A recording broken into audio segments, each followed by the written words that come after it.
ओम शांति। आज की मुरली का सार।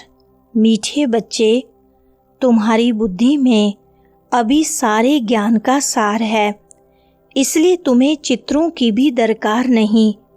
तुम बाप को याद करो और दूसरों को कराओ। प्रश्न है, पिछाड़ी के समय तुम बच्चों की बुद्धि में कौन सा ज्ञान रहेगा? उत्तर है, उस समय बुद्धि में यही रहेगा कि अभी हम जाते हैं वापस घर, फिर वहाँ से चक्र में आएंगे, धीरे धीरे सीढ़ी उतरेंगे, फिर बाप आएंगे चढ़ती कला में ले जाने। अभी तुम जानते हो, पहले हम सूर्यवंशी थे, फिर चंद्रवंशी बने। इसमें चित्रों की दरकार नहीं। सुनते हैं मुख्य पॉइंट्स। पहली पॉइंट, अंत में याद सिर्फ यह रहेगा कि हम आत्मा हैं, मूल वतन की रहने वाली हैं। यहाँ हमारा पार्ट है, यह भूलना नहीं चाहिए। यह मनुष्य सृष्टि के चक्र की ही बातें हैं और बहुत सिंपल हैं। इसमें चित्रों की बिल्कुल दरकार नहीं, क्योंकि यह चित्र आदि सब हैं भक्ति मार्ग की चीजें। ज्ञान मार्ग में तो है पढ़ाई, पढ़ाई में चित्रों की दरकार नहीं। इन चित्रों को सिर्फ करेक्ट किया गया है। जैसे वह कहते हैं गीता का भगवान श्री कृष्ण है, हम कहते हैं शिव है। चित्रों द्वारा सिर्फ सहज करके समझाया जाता है। दूसरी पॉइंट, तुम बच्चे सूक्ष्म वतन का राज भी समझते हो, ध्यान में सूक्ष्म वतन में जाते हो, परंतु इसमें न योग है न ज्ञान है। यह सिर्फ एक रस्म है, समझाया जाता है कैसे आत्मा को बुलाया जाता है। फिर जब आती है तो रोते हैं, पश्चाताप होता है, हमने बाबा का कहना नहीं माना। यह सब है बच्चों को समझाने के लिए कि पुरुषार्थ में लग पड़ें, गफलत न करें। बच्चे सदा यह अटेंशन रखें कि हमें अपना टाइम सफल करना है, वेस्ट नहीं करना है, तो माया गफलत नहीं करा सकती है। तीसरी पॉइंट, यह है सार जो बुद्धि में रखना है। जैसे बाप की बुद्धि में है वर्ल्ड की हिस्ट्री, ज्योग्राफी व 84 जन्मों का चक्र कैसे फिरता है, वैसे तुम्हारी बुद्धि में है पहले हम सूर्यवंशी फिर चंद्रवंशी बनते हैं। चित्रों की दरकार है नहीं, सिर्फ मनुष्यों को समझाने के लिए यह बनाए हैं। ज्ञान मार्ग में तो सिर्फ बाप कहते हैं मन मना भव। जैसे यह चतुर्भुज का चित्र है, रावण का चित्र है, यह सब समझाने के लिए दिखलाने पड़ते हैं। तुम्हारी बुद्धि में तो यथार्थ ज्ञान है, तुम बिना चित्र के भी समझा सकते हो। चौथी पॉइंट, यह 5000 वर्ष का चक्र है। अगर लाखों वर्ष होते तो संख्या कितनी बढ़ जाती। क्रिश्चियंस का दिखाते हैं 2000 वर्ष, इसमें कितने मनुष्य होते हैं? 5000 वर्ष में कितने मनुष्य होते हैं? यह सारा हिसाब तुम बतलाते हो। सतयुग में पवित्र होने कारण थोड़े मनुष्य होते हैं, अभी तो कितने ढेर हैं। लाखों वर्ष की आयु होती तो संख्या भी अनगिनत हो जाए। जो अच्छे समझदार बच्चे हैं बगैर चित्रों के भी समझा सकते हैं। विचार करो, इस समय कितने ढेर मनुष्य हैं, नई दुनिया में कितने थोड़े मनुष्य होंगे। पांचवी पॉइंट, यह सूक्ष्म वतन की जो रमत गमत है, यह भी टाइम पास करने के लिए है। जब तक कर्मातीत अवस्था हो, टाइम पास करने के लिए यह खेल पाल है।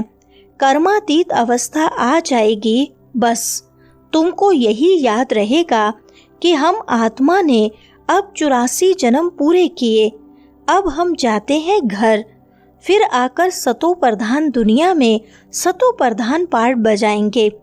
यह ज्ञान बुद्धि में लिया हुआ है, इसमें चित्रों आदि की दरकार नहीं। जैसे बैरिस्टर कितना पढ़ते हैं, बैरिस्टर बन गए, बस जो पाठ पढ़े वह खलास। तुम भी पढ़कर फिर जाए राजाई करेंगे, वहाँ नॉलेज की दरकार नहीं।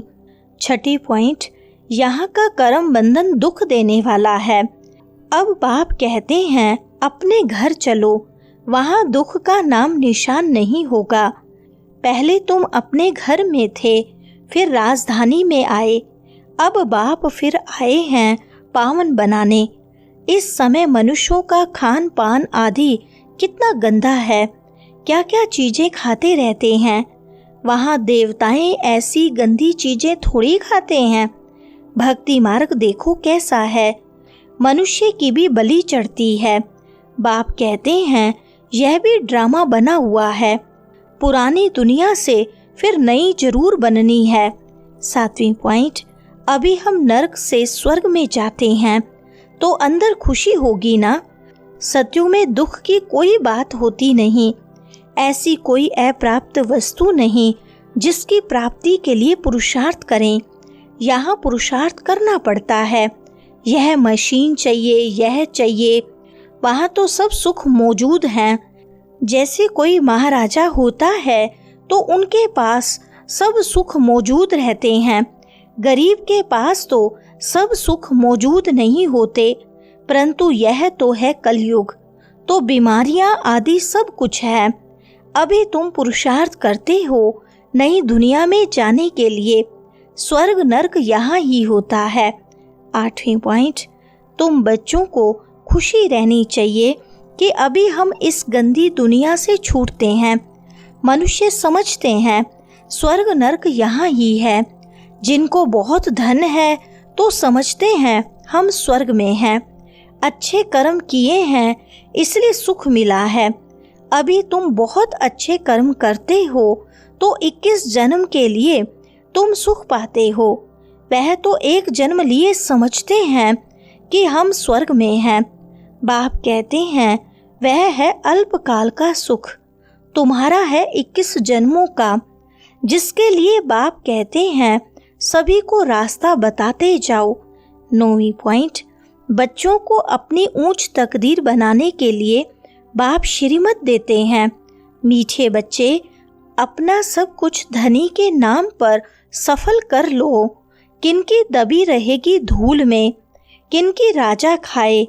धनी खुद कहते हैं बच्चे इसमें खर्च करो। यह रूहानी हॉस्पिटल यूनिवर्सिटी खोलो तो बहुतों का कल्याण हो जाएगा। धनी के नाम तुम खर्चते हो, जिसका फिर 21 जन्म के लिए तुमको रिटर्न में मिलता है। यह दुनिया ही खत्म होनी है, इसलिए धनी के नाम जितना हो सके सफल करो।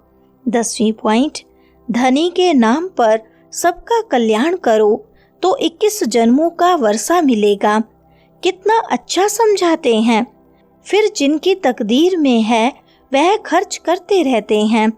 अपना घर बार भी संभालना है। इनका पार्ट ही ऐसा था, एकदम जोर से नशा चढ़ गया। बाबा बादशाही देते हैं, फिर गदाई क्या करेंगे। तुम सब बादशाही लेने लिए बैठे हो तो फॉलो करो ना। तुम खर्चो, फिर तुमको ही रिटर्न मिलेगा। 11वां पॉइंट, अब तुमको यह राजाई मिल रही है तो बहुतों का कल्याण करो। गवर्नमेंट नोट बनाती है, फिर ठीक नहीं बनते हैं तो गवर्नमेंट को जला देने पड़ते हैं। आगे तो चांदी के रुपए चलते थे, सोना और चांदी बहुत था। अभी तो क्या हो रहा है, कोई की राजा खा जाते, कोई की डाकू खा जाते। डाके भी देखो कितने लगते हैं। फेमन भी होगा। यह है ही रावण राज्य। जितना यात्रा पर नजदीक होंगे उतनी खुशी होगी। तुम जानते हो शांति धाम सुख धाम सामने खड़ा है। वैकुंठ के झाड़ दिखाई पड़ रहे हैं। बस अब पहुँचे की पहुँचे। वरदान है, ऊंचे ते ऊंचे बाप को प्रत्यक्ष करने वाले शुभ और श्रेष्ठ कर्मधारी भव। विस्तार है, जैसे राइट हैंड से सदा शुभ और श्रेष्ठ कर्म करते हैं, ऐसे आप राइट हैंड बच्चे सदा शुभ व श्रेष्ठ कर्मधारी बनो।